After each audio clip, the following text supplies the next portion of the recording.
Queen Elizabeth II's accession to the throne was accompanied by incredible sorrow due to the untimely death of her beloved father, King George VI. Why is January 31st so heartbreakingly significant to the Queen? Aged just 25, Queen Elizabeth II ascended the throne on February 6, 1952, and this year she will mark her Platinum Jubilee.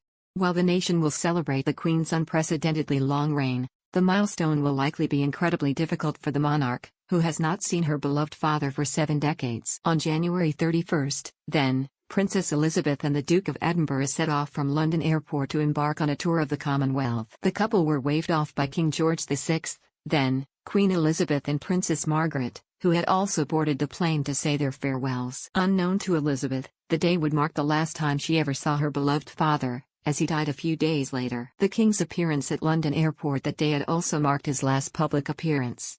The King had been suffering from illness for a while, previously undergoing surgery for lung cancer. Princess Elizabeth and the Duke of Edinburgh had been entrusted to take up the Commonwealth tour in 1952 on account of the King's ailing health.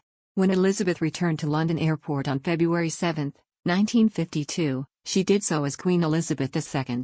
The young Queen, herself only 25, was likely incredibly shocked by her father's death at the age of 56. In the years since marrying the Duke of Edinburgh in 1947, the princess had enjoyed as close as possible to ordinary life for a future monarch. Philip and Elizabeth had lived in Malta for a time while Philip pursued his naval career, and the pair had already welcomed 2 children, Prince Charles and Princess Anne.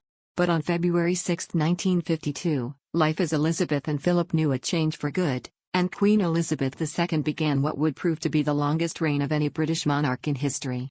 King George VI died in his sleep at some point on the night of February 5 to 6.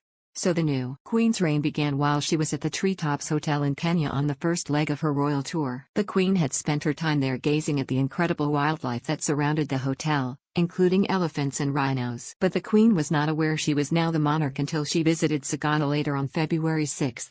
There had been some delay in getting the news to the new Queen, but eventually, Philip was the one to break the news of her father's death that afternoon. The new Queen made arrangements to return to the UK immediately, but a black mourning outfit had not been prepared for the princess tour. So upon arrival at London Airport, a black outfit was brought onto the plane for the new monarch to disembark.